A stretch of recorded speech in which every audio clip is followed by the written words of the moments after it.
Thank the ministers and the moderator for this very interesting conversation just took place before. I think Mr. Skylakakis will remain at the panel. Thank you very much. Yes, we won't have a break. We'll continue with our next panel. I would like to ask, besides the Minister Skylakakis, who will remain, Mr. Marios Panagidis, Permanent Secretary, Minister of Energy, Commerce of Industry in Cyprus, and Mr. Ozaman Babares, Secretary General of East Mediterranean Gas Forum. The panel is Charting the Energy Mix Future in the East Med. Moderator, Professor Theodoros Tsakiris, Coordinator for International Energy Policy, Office of the Minister for Environment. So I would appreciate, please, the panelists to take their seats here at the panel.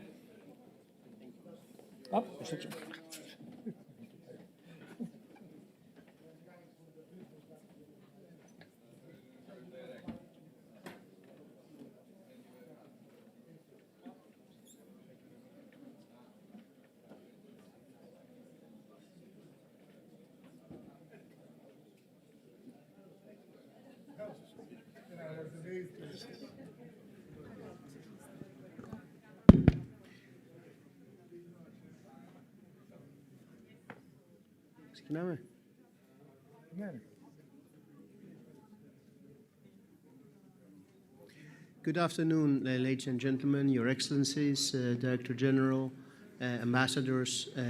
This is the first of two panels of an EMGF event, the East Med Gas Forum Organization, which is part of today's AmCham event. The East Med Gas Forum Organization was established in 2020 as a, excuse me, could you please take your seats?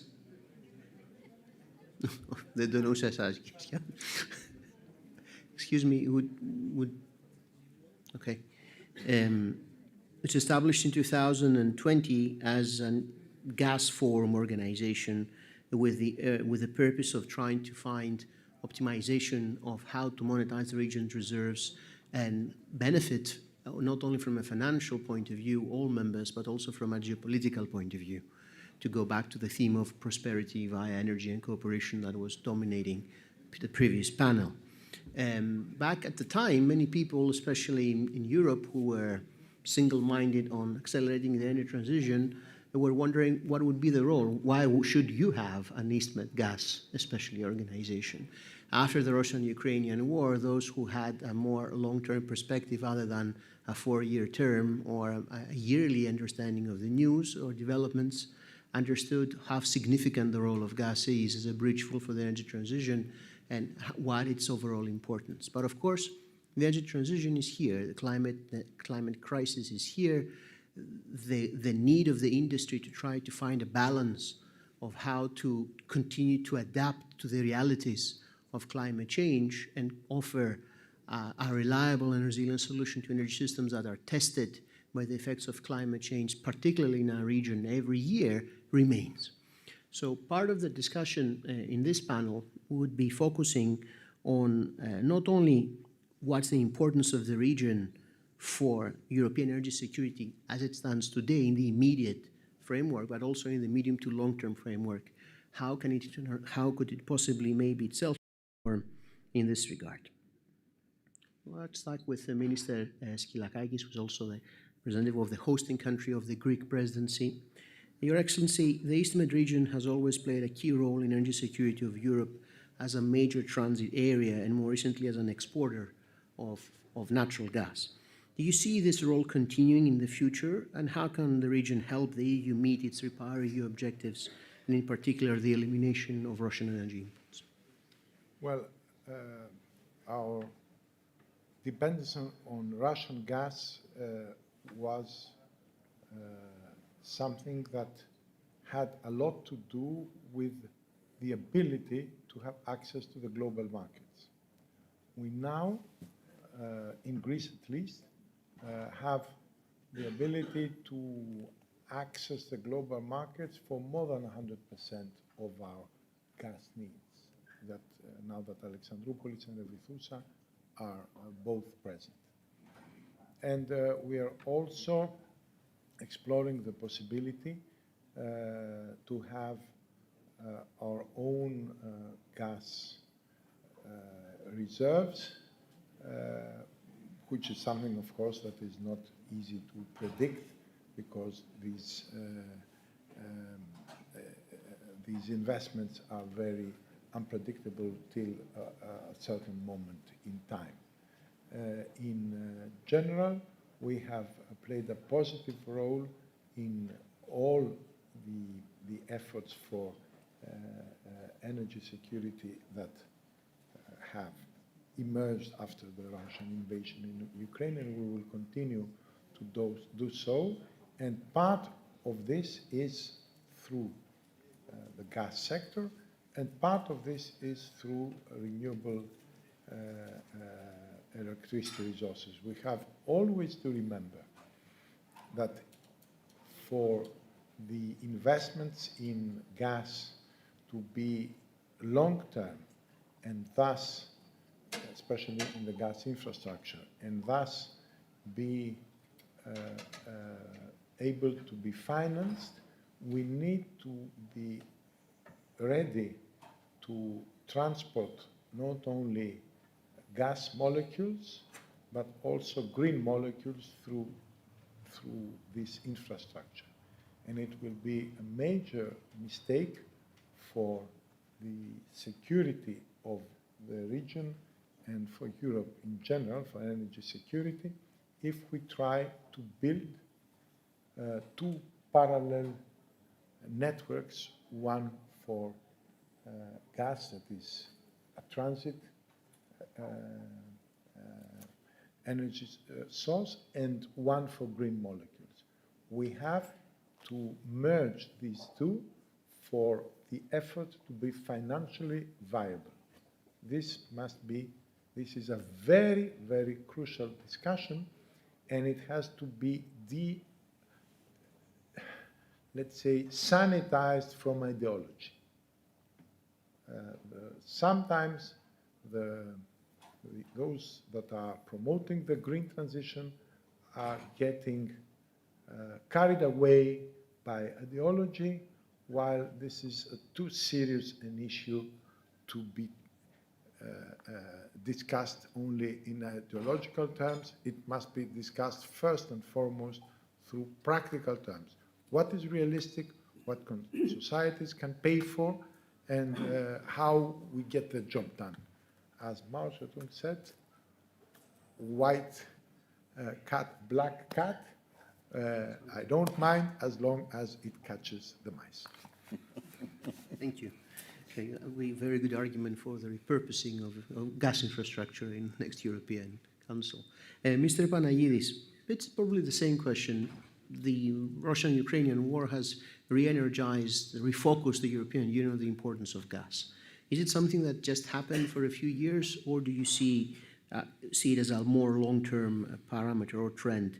In your opinion, what will be the role of natural gas in the energy mix of Europe and the East Mediterranean region, taking into account the fact that it has a very committed climate strategy? Thank you, Professor Tsakiris, for the invitation, and thank you for that question, too.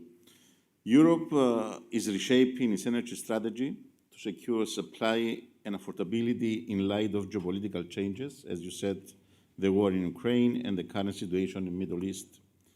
The Repowering EU plan highlights cooperation with trusted partners to increase gas supplies, showing that natural gas remains vital even amid decarbonization goals.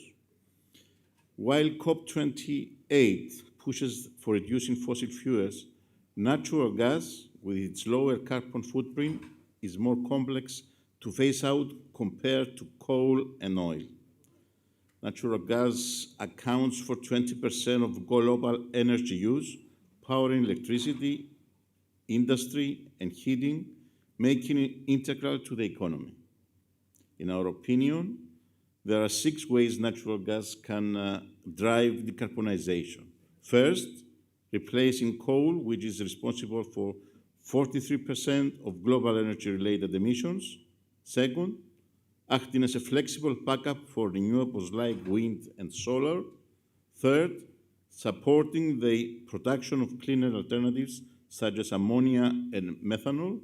Fourth, reducing greenhouse gas emissions further when combined with carbon capture and storage technologies, especially in hard-to-decarbonization industries. Also serving as a bridge to hydrogen with blue hydrogen produced from natural gas, expected to play a significant role before green hydrogen can be fully scaled. And lastly, improving air quality by being used as a cleaner transportation fuel. Given these factors, natural gas will remain a crucial part of the global energy transition, supporting the growth of renewables and helping reduce emission in key sectors. Thank you. Secretary General, Dr. Mubarak, the discussion has indeed begun, and it affects the EMGF, its long-term role, and its standing in long term. And it started even within the EMGF. We know that this is an important issue. How does a gas organization, what was founded about gas, perceive the role of natural gas in the broader energy mix of the region and Europe? Thank you, Professor Tsakiris. First, let me thank the organizers. It's really a pleasure for me to be here and among this panelists with the Minister Skilakakis and Minister Panayides. And I think as the Minister and Mr. Panayides said, gas role is important. Not just because of the war between Russia and Ukraine, but gas has a significant role to achieve the security of supply and also to achieve the energy transition and the targets of the climate action. So now I think gas is accountable for around 24–25% of the energy mix globally. This is different from one region to another, and renewables is gaining more ground. A lot of investments has been done in the past few years, but in spite of these huge investments, still renewable share is not that much. We need more investments in renewables, but we still need also to have more investments in gas so that we can make the balance. As Mr. Panayides was saying, gas can not just complement renewables as the intermittency challenge with the renewables, but also it is the cleanest fossil fuels available. And I believe with the available and existing technologies, we still can make gas even cleaner. And we can advance even more technologies and advance the existing also technologies to advance in this regard. And I think this is one of the main missions and main objectives of the EMGF. How can we supply more gas, but at the same time in a more responsible and in a cleaner way, so that we achieve, I don't think that they are contradicting. Some people think so sometimes, but I think they are complementing each other. I mean the energy security and also the energy transition and the climate action. And I believe gas can achieve a lot and can play a significant role in this regard. Thank you, Mr. Secretary General. Minister Skilakakis, I think that there's a consensus around the table and around reality that natural gas is very important, not just as a bridge fuel, but for all the reasons that you yourself mentioned and the other speakers. But in the longer term, as climate pressure increases and builds up, the region of the Eastern Mediterranean as itself, what do you think that they can offer to Europe in order to help Europe meet its overall strategic objective in the next decades to come? Well, natural gas is important and will continue to be important as a transition gas. But as time lapses, we are going to have more storage with various different technologies. We are going to have more interconnections, and we're going to have more renewables. Thus, what we need to understand is that the movement towards green molecules is not going to at some time in the future be negated. Green molecules will come, and they must travel through the gas infrastructure in the future. For me, this transition is the most difficult issue, and our wider region, at least from our perspective, can both offer some reserves in terms of natural gas, which in the long run will go more outside Europe rather than inside Europe, because of the cost of the CO2 which is going to rise and the cost of storage which is going to drop. And it can also offer, at least from the Greek perspective, a lot more new resources that can enter. For example, we have a big program of offshore wind. So we must, to be safe, we must walk and invest in different alleys and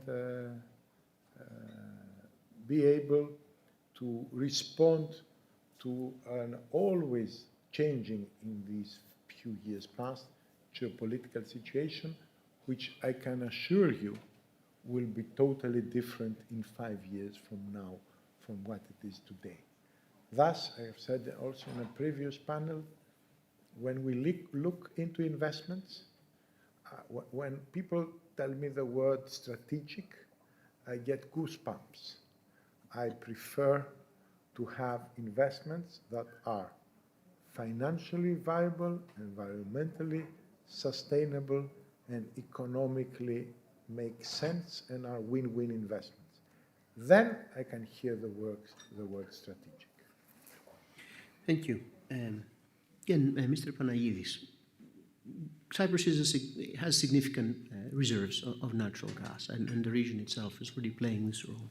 But if we follow on what Mr. Skylakakis has said, are there any other resources in the region that could be exploited to help Europe meet this decarbonization expected? I mean, it has abundant solar and wind potential, and do you think that it could ever become a net exporter of electricity?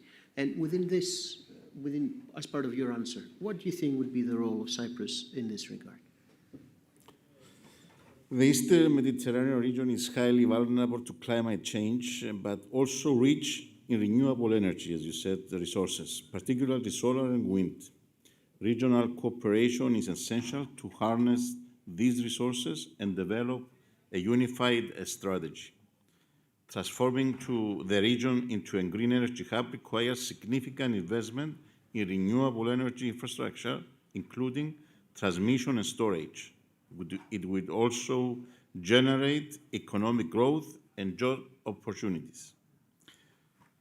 Cyprus, as an EU member and strategically located in the region, is in a unique position to lead this transition. With long-standing energy partnerships in the region, Cyprus can act as a bridge between the European Union and non-European Union countries, facilitating the transfer of renewable energy, gas, and potentially hydrogen. Cyprus is central to the European Union's goal of creating an alternative energy corridor, diversifying Europe's energy sources and improving security. Its role will be crucial in advancing offshore renewable energy technologies such as solar and wind, which offer several benefits like optimized land use and reduced visual impact. As part of its 2024 Med9 presidency, Cyprus is prioritizing the transformation of the Mediterranean into a green energy corridor, promoting closer energy cooperation with neighboring countries and driving the energy transition forward. We believe Cyprus' strategic position and European Union membership give it a pivotal role in shaping the region's future energy landscape, particularly in the transition towards renewable energy and the establishment of a green energy corridor. Thank you.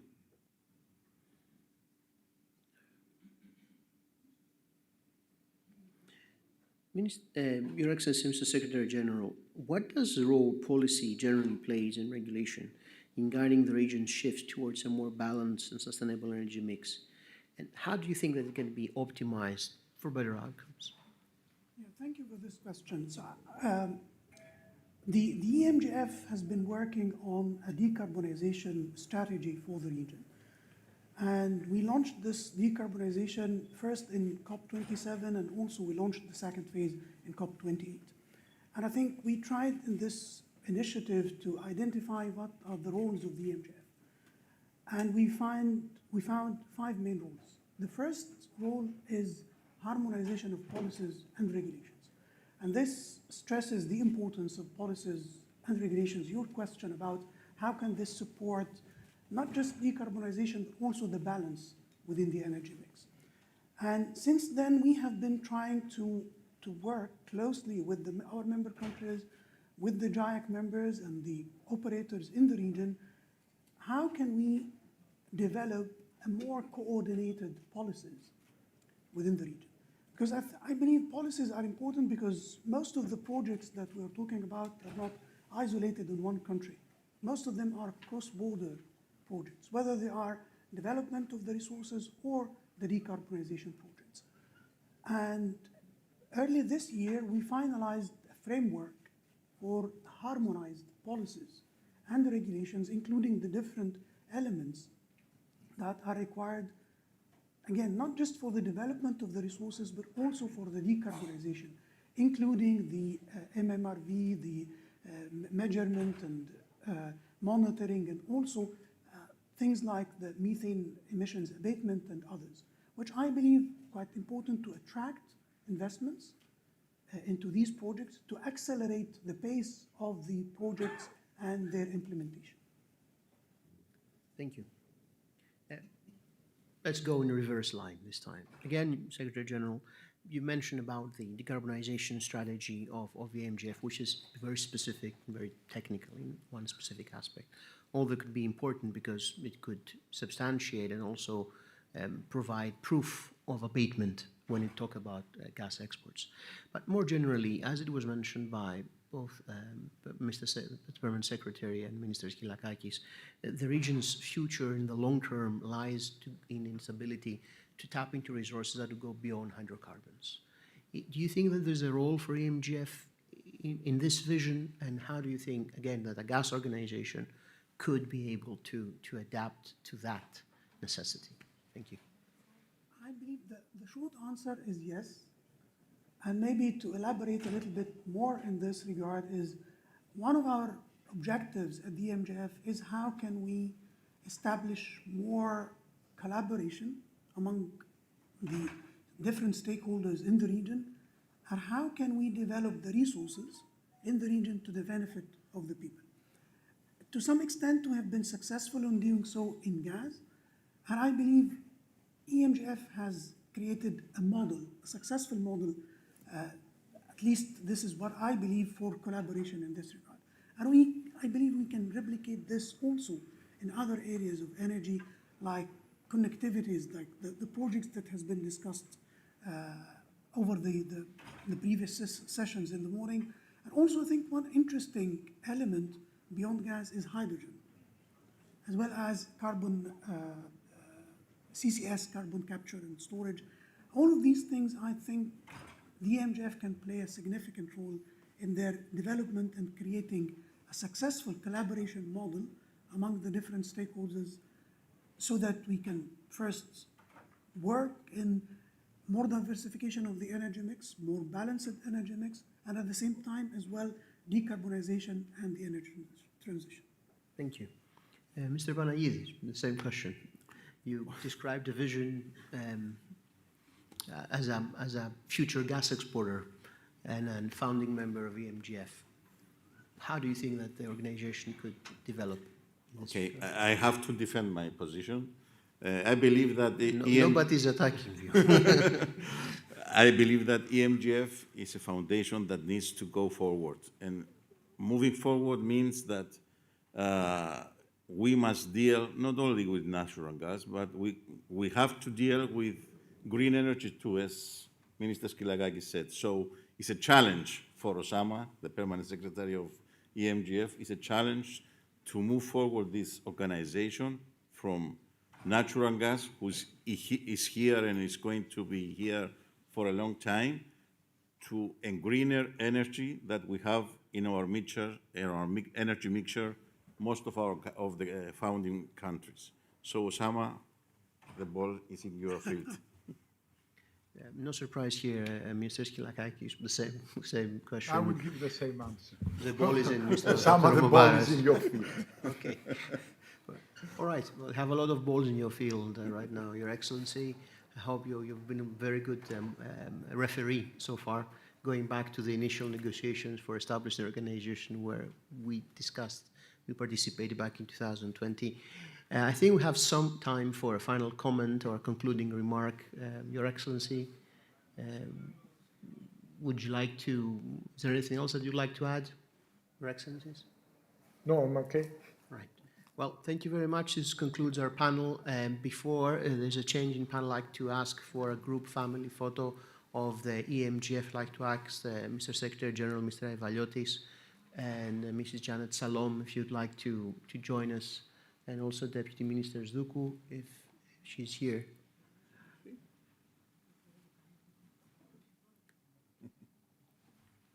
Thank you. Shall we start?